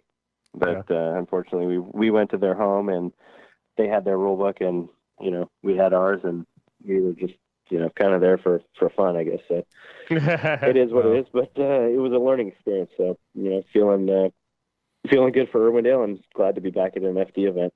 Well, it's every young drifter's dream to compete in a D1 event. So I'm glad you were able to fulfill that dream. Exactly, my childhood dream. No, it is kind of sad though, man. It's like you grow up watching these D1 videos, these street legal videos, all this stuff. Is like, dude, it'd be the pinnacle to go compete in a D1 event, and then you get there and you just a total letdown. It's like, God dang it. Like, yeah. Well, I think D1 used to be different too when they were before the DOS system, and I don't know if they played favorites as much back then or not, but just driving to judges would have been different. But this is the current D1 situation, so unfortunately we got to experience it like this and not back in 2005 or something when it was way different. Yeah, and that's the other thing too, is like we're not being biased to any particular series. Like obviously FD, they even say maybe there's some things we can change if it's once again, going back to Ryan Lantain, being more vocal about each run and giving more information during the live stream. Like every organization has things that they can tailor on to make better, but it just seems like D1 hasn't been listening to the audience in sense of what makes us more enjoyable for one to drive in, but to watch and understand. And maybe that's what's been happening to that particular series is they just haven't been going into this with open ears, and it's like, no, this is ours, and this is how we want to run it. Sorry, guys, it is what it is. And it shows. This is what you get with that type of product. Yeah, that's the whole D1 thing is they do it their way, and they don't care what you say. This is their series. If you like it, run it. If you don't, get out. Where Formula D is more willing to listen and take some criticism and understand that they can make it better, which is great. They're willing to try. But you would imagine that if somebody doesn't like your series and your viewership starts dropping that bad, I mean actually your viewership would start dropping that bad, right? To make you realize you saw this. Well, that's what I'm saying. Like if they see that, if they're noticing that, why aren't they like realizing like maybe we need to change something? That's the question. Like you saw how many people was there on Friday. What their thought process is. It's difficult to understand anything from them. So who knows what their end goal is, and maybe they just want to hang on for a few more years and try to pull as much money out of it as possible. And I have no idea what they are thinking. Well, that's awesome. Do you guys have any more questions before we go to Instagram? Yeah, I got one more. I want to do one more thing before we go over that.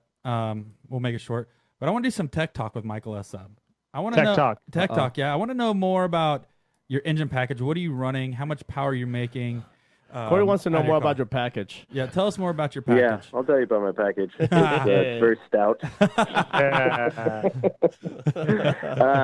So I'm running an S54, which is the original 6-cylinder E46 M3 engine. Borg Warner, 9180 turbo. It's a dock race manifold, and it's very mildly built. It's basically just Carrillo rods and CP pistons. The head is completely stock, cams are stock, valves, springs, all that stuff is OEM. So are you running a stock crank as well? Stock what? Stock crank? Yep, stock crank, stock blocks, just slightly bored out, like a 1/4 of a millimeter just to get a clean bore. So it's fairly simple as far as the engine build goes. And they're very, very good motors. I mean, it's like a 2J, but they come with a great crank from the stock. It's a 3.2 liter stock, and the head flows a lot. It's CNC ported intake from factory, individual throttle bodies from the factory. So it makes about 800 to 850 horsepower at about 24 pounds. And then when we run the nitrous, it makes about 950 at the wheel, so about 100 shots of nitrous. How many? We ran. Go ahead. Sorry, Mike. We ran one engine for over 2 seasons. That's exactly was my next question. Yeah, so it seems to be it's very reliable. We've had a couple issues when we've gone to aftermarket valves and aftermarket retainers. That's what broke in 2013. It was an aftermarket valve snapped. And then this season we actually had an engine issue in Canada, and it turned out to be a retainer that started lifting. So the valve was actually sticking open. But luckily, nothing catastrophic happened. We caught it and pulled the engine and swapped it out. Are you running SuperTech valves, or what valves are you running in it? Now it's all OEM stuff. So back to OEM retainers, springs, everything is stock in the head. And that's proven to be the most reliable. So hold on. The only reason, because I'm seeing questions pop up in Facebook, they're like, but what about Chelsea's? What about Chelsea? Chelsea has, I don't know if he's tainted that particular engine in people's perspective of it. Because it's, you always hear like, oh, Chelsea's on his 5th motor this year. And then he even gave up on the motor and went with the LS that one year, which blew up again anyways. But Chelsea wasn't on S54s, right? Wasn't what's it, 330 engine? He was on an M52. He was on M52 combo kind of, he had a bunch of different combinations going on. So at one point, I think he had like a 3-liter crank on a 2.5 block that made it whatever like a he could get his hands on. Yeah, it was a bunch of different stuff and a bunch of different combos. And those motors usually make more torque than the S54s. S54s make a lot of power, a lot of top end. Individual throttle bodies tend to do that. But so he was going for those motors, and the S54 is a little more expensive, but it seems to be very reliable. So, one motor per season, basically, even if it costs a little more, is, the way I wanted to go. But yeah, we've learned a lot. These motors do have problems, and people are always complaining about rod bearings on the S54s. But I run stock rod bearings in my motors, and we've run them for 2 years, and they still look great.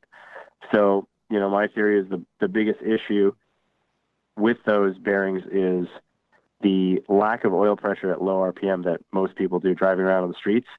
So, you get 60,000 miles of just cruising around at 2,000 RPM and low oil pressure, and the bearings start to go. And then you take it out to the track and you rev it high, and you get a little metal-to-metal contact, and the bearing spins. So I think that's a real issue with them, that they're a bad design. Are you still running Vanos? Yeah, we're still running Vanos, and that helps us make a lot of torque. So we make 760 foot-pounds of torque at 4,000 RPM without nitrous. That's just the boost. So it makes a lot of torque. Damn. As he's talking about this, I'm on eBay right now looking at engines, and you could find literally an engine anywhere from a short block from 1,500 to 1,100 all the way up to like a complete engine for $3,000-ish, 3,100 to 5. Maybe. Yep. Does that sound about right? Yeah, very, very affordable. You buy a 2J for $2,500 or so, and at first it's a little cheaper to get it going. You got stock twin turbos, and you can run a stock ECU and wiring harness, and you can make 400 or whatever horsepower. You do a little turbo upgrade and make 5 or 6.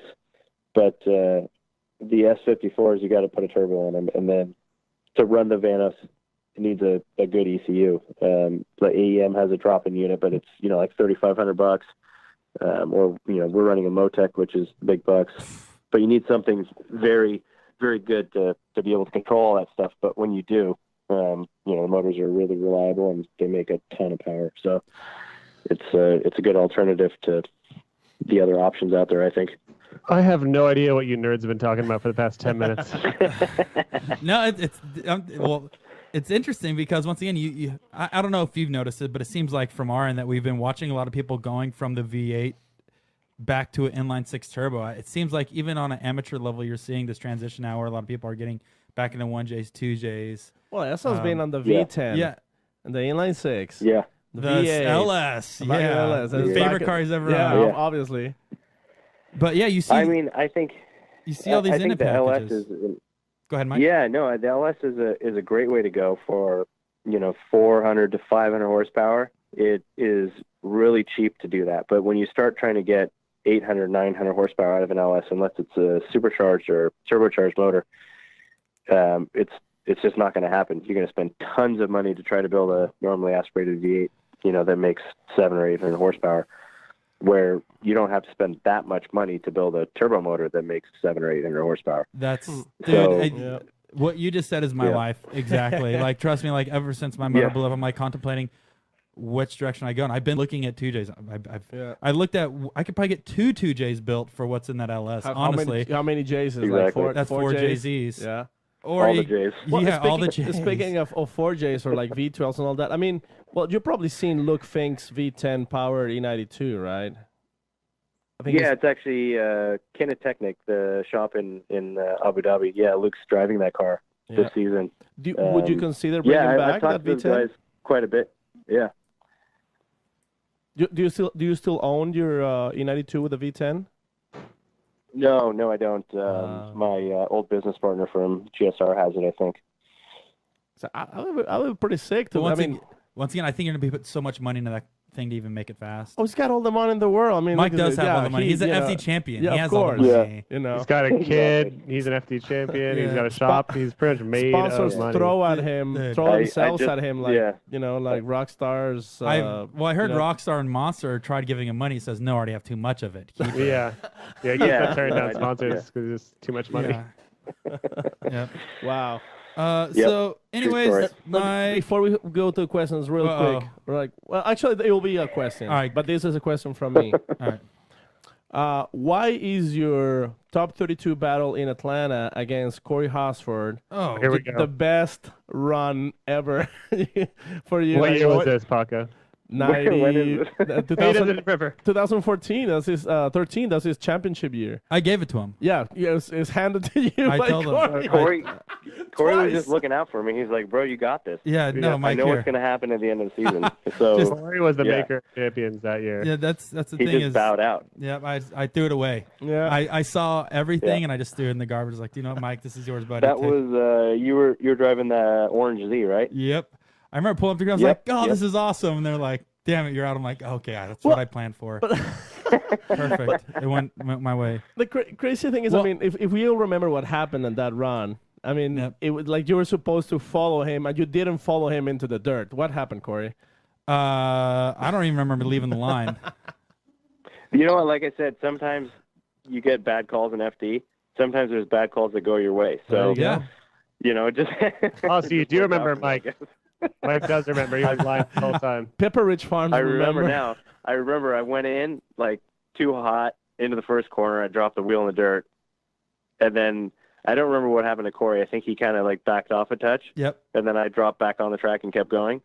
Mhm. And I think Corey, you were a little bit behind me, right? Just Yeah. like kind of Allow me going off allow me like to into the correct kitty litter. you. Uh-oh, Paco. Allow me to correct you, but you dropped one tire, but then you dropped a second tire. And if I'm not mistaken, I think there was a third tire that dropped for like half a second. No big deal, you know. Still moved on. Yeah. But I Just mean, proof that the judges are not fond of Corey. Well, that's outside of that. Once again, the reason, Sam, they always put me 33rd is because they don't want me in a competition. Because once I Because they know am, you'll they know they'll I'll just really kind of destroy sweep the everyone. series. So Yeah. I just take But, it. For, I mean, yeah, I guess this year you wouldn't have had that issue because there's only 27 dudes. Oh, they dude, would You would have had no qualified choice every but to- single show this year, Corey. dude, Yeah. if I didn't spin out, Sam, I would have been up there in the battle. Okay, yeah, I was gonna say you may have qualified for like 4 out of the 7 this year then. Yeah, I probably would have squeezed at least a good 4 in, or I just would have not drove and took a break and packed up because I'm used to packing up early and going home. So I was like, we'll Yeah. just go home on Friday and save myself some time and money. drift straight into the trailer and let's Yeah, go, boys. See ya, we're out of here, boys. Nice. No, that was cool. No, I think both times I was at Atlanta, I went up against Mike both times. No, yes, I'm trying to remember. You did twice. Really? Like you're only how many top? Because I went up against it in the Z4 too. Oh really? Yeah, or Z3. Ah. And I gave you that one too because I was like, he really needs this one more than I do. Corey, would you say Mike Yeah. Essa is your nemesis? No, not Your at all. kryptonite? No, because I'm gonna be driving his BMW next year, so I'll be fine. Oh yeah, There you You go. know what really sucks was I think I beat Osbo every single time I went against him until I got into the Camaro, and then I Oh. lost. Oh, And that killed me. yeah. God Oh. damn it. Well, think about it. You were driving You a have a Camaro. perfect, You can you know, run him streak. over. You driving American Muscle. You can do It was whatever you want. it was a bitchin' Camaro. It was. Yeah. It I was love the color scheme. It on was it, it too. was a really good looking Camaro, you Yep. know, as Yeah. far as Camaros go. You were teamed up with Pollock, weren't you? Justin Pollock that year. Yeah. That's So SLP, right. the sponsor, was owned by Roush. So we did a kind of a That's like the 2-car kind of team, but we weren't really kind of teammates because Ford and You hated Chevy. each other? So yeah, Camaro and Mustang. it was kind of a weird thing. They couldn't figure out if they wanted to associate the two brands or not. So, but then and nothing worked out on my side, so they kept Pollock and he's doing well. So that's good. Wow. There we go. That was like, thanks for bringing that up, Paco. That Yeah. led to a really good Oh, I mean, segment. we had to. Which, by the way, I'm a big fan. I have right here. You can't see it because you're on your phone, but I have one of my most Yeah. precious possessions right here. It's a Michael Essa card that I got at His hero card, at yep. Seattle. Why is it all torn up and wet? Who did you steal that from? Yeah, Actually, I took it from your daughter. it's signed. It has your Oh my daughter's God. autograph on Yeah, it. Paco taking things from babies like usual. she autographed Yeah. your cards right here. Little Prince Essa, you get it? Yeah, Yeah. that's cool. Princessa's Yep. daughter. Which, by the way, I saw her on the FIA, and she was with you on the driver. Was that driver's introduction? Oh, in the driver intro. with her Yeah. driving suit and everything. That was the most adorable thing I've seen in drifting ever. Thank you. Yeah, we were like, I don't know if they're going to tell us to kick us out for bringing her out on track. And at that point, I was like, I don't care. She's Yeah. wearing a So, racing I'm suit. like, I come mean, on out like, with me. yeah, Oh, didn't she's, they make a movie about that recently, Baby Driver?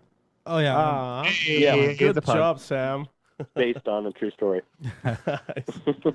All right. So you guys ready for Instagram questions? Last part of the show here. Anybody want to fire it off? Let's do Sam, it. Paco. Let's Have you heard of sprung something. I'm Instagram, not Mike? ready. Hold on. Have you heard of Instagram before, Mike? No, but I'll check it out after the show. See if I can get on see. there. You should go. Alan Union, first person to comment. He said, "Why did you decide on the E46 platform? What previous chassis did you drift?" And we know that you drove the E92 and a Z4 chassis, as well as some other ones. Why Alright, so- why the Yeah. why the E46 over the other BMW chassis at least? So basically, the Z4 I ran before the E46, and that had the same wheelbase as like an S14, S13. So I thought it would be a good car, but the suspension has so much side bite on the BMWs, and with that short wheelbase, it made it really hard to drive. So I thought that going to the E46, which is the same suspension setup as the Z4, but it's a longer wheelbase, I thought it would work well, and turns out it did. So that's why we went to that car. About And a Beat Farmer 89 quick follow up question: soft or hard tacos? solid. It depends on the content, but usually hard. Yeah, I like the hard. Yep. Ready here first. Question from username Jeff Jones. Did you met Keiichi Tsuchiya, and did he like your driving? I think I actually met him in China before when I did a China drifting, whatever it was, World China Event. drifting. But no, I didn't see him at this event and didn't talk to him. But I did see the president of FIA, Jean Tot, and I shook his hand, and he seemed like he had no interest in talking to me. So that was cool. He's like, you didn't win. How come he didn't ask you for? I'm surprised he didn't ask you for a picture. It's like, oh my God, it's Michael Essa. I should Yeah, take a picture with him. What was great was we just pulled in after a qualifying run, and he walked up, with 40 people or whatever, and the D1 guys were scrambling, and they had some scales, so they pulled me over, and I was the first and only car to be put on the scales because he was standing there. Oh. So, that was That's amazing. they didn't even know what the car should weigh. They just put me on there, looked at it, and said, "Okay, you're good." What should we do? What should we do? Wait him. Yeah, Get the crazy American over here. I got a question for you. This is from Brandon GT86. He asked actually 4 questions, but we already went over them. But the one question he did ask Right. is, next year, do you plan on running the same car? I do. No budget to build a new car, and really no reason to when this car's working well. So pretty sure we're going to run the same thing. Yeah, but would you? Like, I mean, do you like the 46 enough? Would you say like I don't need to build a different car? Oh, I mean, I love that car. I love the chassis. There's plenty of other cars I would like to build just to build them. But as far as being competitive and knowing the car, makes the most sense to stick with that car. It works really well. So. And if you're roughly placing in top 5, I think that there's no reason to change unless someone's giving you a lot of money to do A so. lot of money, and if somebody came in with small money like they did with the Camaro, I would not do it again. Yeah, So, yeah. learn my lesson. Oh my God! I just found this very hilarious question. And Mike, you can tell me if this is true or not. But this is from some dude username Gerald Hernandez. He goes, Michael Essa, I bought a Sparko seat off you early this year for my E46. When I purchased it, I jokingly asked you if it was out of your championship winning seat out of your car. And you said, sure. I'm starting to feel like you sold me the seat out of the Camaro. Can you please confirm? Thank you. Holy shit. Man, I don't remember which seat it was, but probably not Sure, the one just out say of sure, my. Mike. Yeah, it is. Sure. Sure. Sure. Yeah. That was definitely one of the 100% best sure. questions we've ever. I gotta get a. This is a silly question from Piston Head Productions. Eight silly questions. Yeah, it says, what have you noticed is the biggest change in your competitors since you won the championship in 2013? Probably gray hair. So a lot of guys have gotten gray hair recently, myself including. But It's probably Sam's that's fault. I think the biggest thing. I've been rocking it for years. You guys are just, guys are just finally getting on. We're the just trying to catch up. Yeah. Yeah. What happened with the fall hog, dude? Who had a Oh, faux With hog? that, Yeah, Essa had the fall hog. oh, Even did his he? little cartoon guy had the big fall yeah. hog. Yeah, you should bring it back, dude. I think I just didn't have time to get a haircut one event, and then I just, it just kind of ended up being the same for the rest of the season. So ran out of budget. yeah, No budget for the exactly. haircut. I Budget can't for afford the a haircut. haircut. Corey, remember that haircut you got before Formula Drift Texas that Yeah. one year? The I- best haircut ever made? I still have the picture of that Dustin sent to me. Actually, when I was in Texas, I went to the same barbershop and took a picture and sent it to Dustin. Corey, for those that didn't hear us talk about it on the show the other 6 times, right before Formula Drift Texas, when he was competing in Pro 1, he needed a haircut, of course, because you got to look good. So he went to a Great Clips next to the Walmart and came out about 5 minutes later with the worst haircut the worst I've haircut. ever seen. It wasn't even a matter of like bad styling. It was not symmetrical in any way. I think and the there guy was drunk. There's a diagonal Yeah. long slice of a rat tail behind the back of his head that started on the top right of his head to the bottom left. There was no reason. Amazing. And me and Dustin were in the car. Corey comes in there, and Corey is already losing his mind because he knows it's bad. And we just left it all weekend. And then Just roll with it. Speaking about like the Essa logo and the Essa hair, I remember the series that you did a little bit for a while there, Mike, where it was like kind of like The Office, but like in your garage. Is that right? Yeah. I remember that was pretty cool to me at the time. That was before I started making drift videos. I'm like, this guy gets it. He's making some weird shit. It was cool, and the guy TJ Fry, who made those videos, super creative and great video guy. But he moved pretty far away, so that kind of ended that whole series, which sucks because it was a lot of fun. Here's a question for me. This is from Finger Blaster 44. Ooh. If you were driving the BMW, what car would you compete in? Well, obviously a Camaro. I mean, that's my number one choice. But Dude, you could have, looking back on that, you could have played off as like the American rock star, show up in American flag bandana, cowboy boots. Like you could have really taken the modern day cowboy twist. Yeah. I know. I kind of missed out on it. I didn't show up to the first event like that, and I felt like if I brought it, at that point, you'd just be kind of like bandwagon. So I thought you'd just kind of go with it, and I just should have done it earlier. Well, you just look like a typical BMW guy driving a Camaro. Yeah, I know. That was I kind of messed it up. Same wasn't- style, just a different car. Not blinker. No, not using his blinkers. Parking in the Tiny handicap. frames, glasses, nice haircut, a little bit of 5 o'clock shadow. It's like you Yep. just described yourself, Corey. Yeah, I'm far from that. Yeah. I wish I was. So I'm proud of our long-time listener, first-time listener, Iron Dookie, for this Yes. question. He said, if your car was 250-ish pounds underweight for your desired tire size, would you add air conditioning or a sound system to make the minimum weight, or would you just let Corey ride shotgun? That's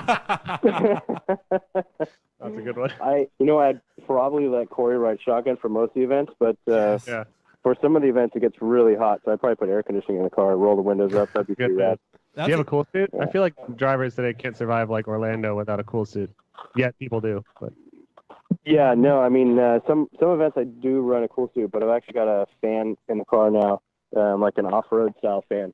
Oh, nice. And that seems to be, like, honestly, almost better than the cool suit, just getting air moving in the car. So that's what I've been using lately.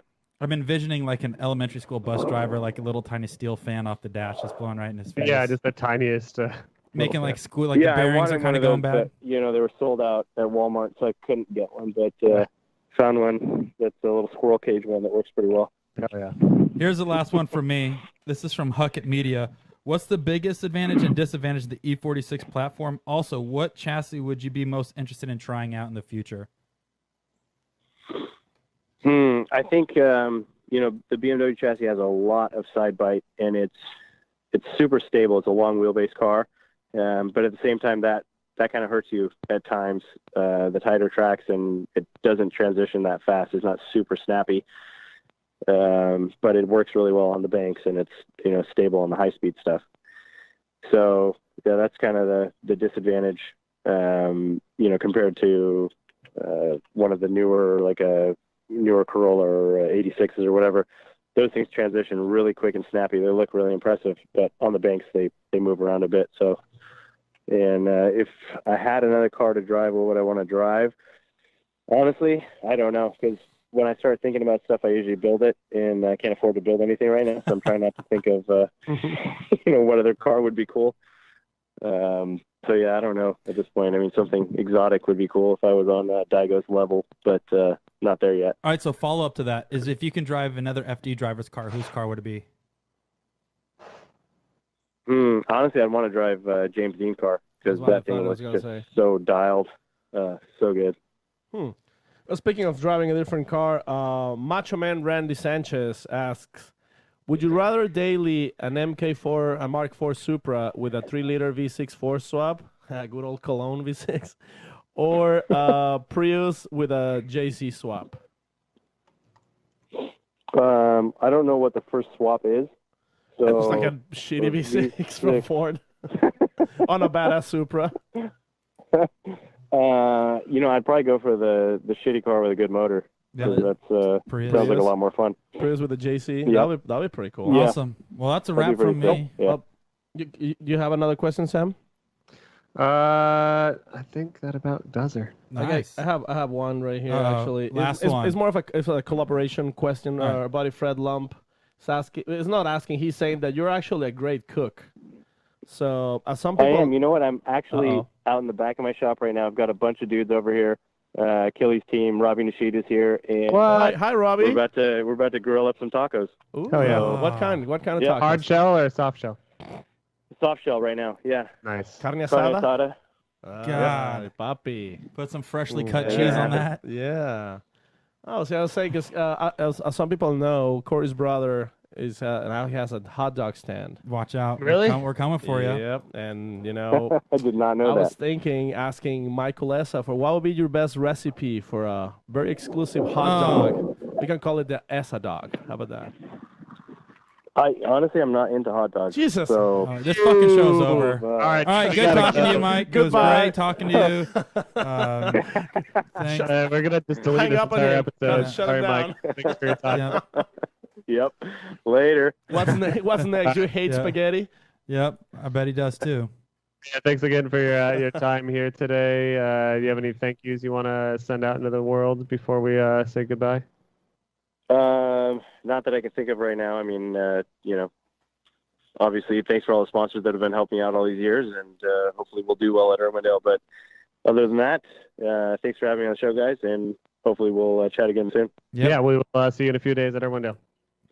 All right, sounds good. Enjoy your tacos, Awesome, man. dude. See ya. Thank you. All right, guys. Thank Bye. you. Bye. Well, that was fun. We're just waiting for a hang up. For a hangout. Oh. It's waiting. We're in for Big Uh-oh. Balls. He's operating the phone call. Oh, There there you it go. is. Now we Oh, can talk some Now we shit. can talk shit. Fucker, just like hot God. dogs. Get him the fuck out of my life and Yeah, I just- into my car. Come As on, soon dude. as he said a thing about hot dog, I was ready just to Wow. I was going to destroy the studio. That's not in Pocket's Yeah. house. Flip that entire it's, table. it's a heavy table, Corey. It's our- I saw Dude, you ready to flip do you know it. what? I've seen people get mad before and lift cars up. I could easily lift this table with how mad I got Yeah, with me on it. with you laying on it. Yeah. Both of you and Big Balls. I can flip you right now. Oh, come on, Paco. Oh, I there had, you go. I had to stop editing pictures of James Dean's face onto porno video covers for a second there because I was so blown away. Yeah, sorry again for all the Spoiler clicking alert. clacking on my mechanical keyboard during the episode. As I was explaining to the guys earlier, I've been spent about 2 hours now editing James Dean face onto porno videos. So So how many dingers have you really- seen in the past 30, 45 minutes? so many dingers. How many have you seen? Please subscribe. Describe the dinguses. No. The How amount. many have you seen? Oh, not. I mean, the covers don't have a lot of dingus. To be fair, Okay. the covers are a lot of how do you say, boobies? Bobs. I call them Bobs. Bobs. I mean, here's the thing though: the Chi-chis. cover is supposed to draw people in, but I don't think you can show like the really good stuff on the cover. True. But, Well, what is? Yeah. What's that the good is stuff the for good you? stuff. I agree, Sam. A lot of the Describe the good good stuff stuff. cannot. So, anyways, I'm working hard to release Driver on Driver with James Dean before Formula Drift Irwindale. That was a little sneak peek inside the episode there. Hopefully, work all night. These Photoshops take a lot of time. I hope you guys appreciate the amount of labor and love that goes into taking pictures of James Dean off the internet, clipping them out and putting them on the faces of both male and female porn stars, and then censoring the entire the naughty business. Do you call him James Dinger? I mean, in the video, yeah. Okay. I call him James Dean, Jimmy Dean, aka the human hot dog. Good, James Dinger. He's a really tall, slender fella. Yeah, that's why I call him the human hot dog. He's like a big meat tube. Yeah, did you see his suit? His suits fit him so tight, but it's like it was measured perfectly to a T. Oh yeah. To a Yep. T. To a T. Yep. That's a slang here in the United States. Oh, Paco. okay. Sure of it. Is when is your video releasing, Sam? I don't know, man. It could be like fucking Thursday morning after I stay up all night after I don't get it done before then, because I've just got my main daily work. I've got a video shoot tomorrow during the day. I've got a bunch of other edits to do. So this is like the last thing I want to do after editing for 8 to 10 hours is to edit more. But I'm doing it because I love everyone that watches these videos, and I want to make James Dean feel silly when he wins his championship, because there's going to be pictures of him on the internet in Driver on Driver that are quite silly, and I just want that to be around when he potentially stands on the big podium. So when people Google James Dean Championship, your video will pop up. I want them to see that. But all joking aside, James Dean was an excellent sport for this episode, and he was. I want to say it's the best one. It's tough to say because Mad Mike was really good, but I'm also. One thing I can guarantee is that hopefully Ireland has a better sense of humor than New Zealand, and if so, they're going to be upset / love the episode. Yeah, I remember you getting a bunch of flack from the New Zealand guys. I was reading the comments. And, Almost every week. Yeah, you almost got murdered, Sam. But I think you're gonna get an Irish bomb car. That's what it's called. Yeah. I mean, that's actually a shot. Well, are you guys? We're all going to be at Irwindale, right? Yep. Allegedly. Is that Oh, what you yeah. say? And- Allegedly. Allegedly. That's right. I And, was just going to tell you, as we've- Sam. As we've already been teasing, and Christoph's has already been teasing, and AM has been teasing, we will be doing a special reveal. It's not totally a surprise at this point, but a very cool new car from HGK will be revealed at the AM booth during a halftime show that we are going to be doing while interviewing Mr. Christoph's Boosterfin himself. I thought you were gonna reveal your new identity, Corey. Corey's going to be revealing his new karate kicks that he's been training. Yep. I'll be It's doing like that too. Roundhouse. Roundhouse, Square House, Shit House. Well, Wow. boys, I think that's a good time to start slowing it down. Yeah, well, I've been slowing it down. I'm already doing the rap stuff. Train- So train- we've let's talked bring it about, we've down. talked about that. We can talk about the donation drive for Yep. our items. That's Right now, our Maximum Driftcast care package. What does it contain, Corey and Papa? It What's in there? has, starting off, we have a Tofu Drift Fan t-shirt. We have a Drift Idiot t-shirt. We have a limited edition spaghetti mug. Maximum Driftcast t-shirt. Maximum Driftcast t-shirt. We have the AM Signature Series Forsberg Maximum Driftcast autograph flag. I Poster. had the Tofu Drift Fan poster. My racing shoes I use in Texas. My racing gloves I use in Texas. Haven't been washed, by the way. Nope, So they have still your- soiled. Dirty. That's all put in there. And I was telling these guys, I really want to blow this auction out because we're auctioning against, a bunch of other goods in there. Like But I actual want people, ours. actually accomplished drivers stuff. Yeah. And right now we're second in the running for amount of money raised, only behind Osmo. So we'd like to beat him if possible. Yeah, if we can beat everything there, I would say it's a mission accomplished. So if you guys want to at least just donate to it, consider it donating to a charity while getting some okay stuff, some cool stuff. Some okay Yeah. stuff. Yeah. You know what I mean? It's pretty stuff great that we've stuff. had around the office. But the thing is it's just purely there to go for donations. So And what is this donation for, Corey?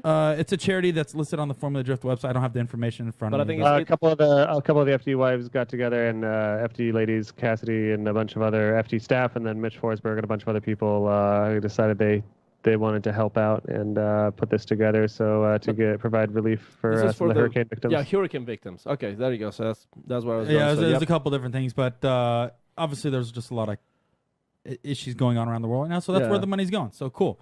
Corey's got some issues going on. There's going to be money that's going towards that as well, so Yep. that's exciting. Also, thank our Patreons. Thank you guys. Thanks to Patreons. We couldn't should doing be. the show without you. And if you are already a Patreon, thank you so much. And if you're not, stop listening right now because we don't like you any. No, just kidding. listening We and love go all our to- fans, but if you can even do 50 cents a show, that is that's so small. You don't get any good free shit from us. I guess it's not free, but you won't get anything in return from us No. other than our thanks and gratitude. But if every one of you guys just did like a quarter or 50 cents per show, Corey could finally afford the hot Boob job. dogs to leg I was gonna surgery get a that he's boob always job. wanted. And Sam can get his. Well, the other thing too, touch which I agree. wanted to ask the listeners is, do they prefer doing a Patreon method as well as just directly purchasing a T-shirt or a cup or a mug?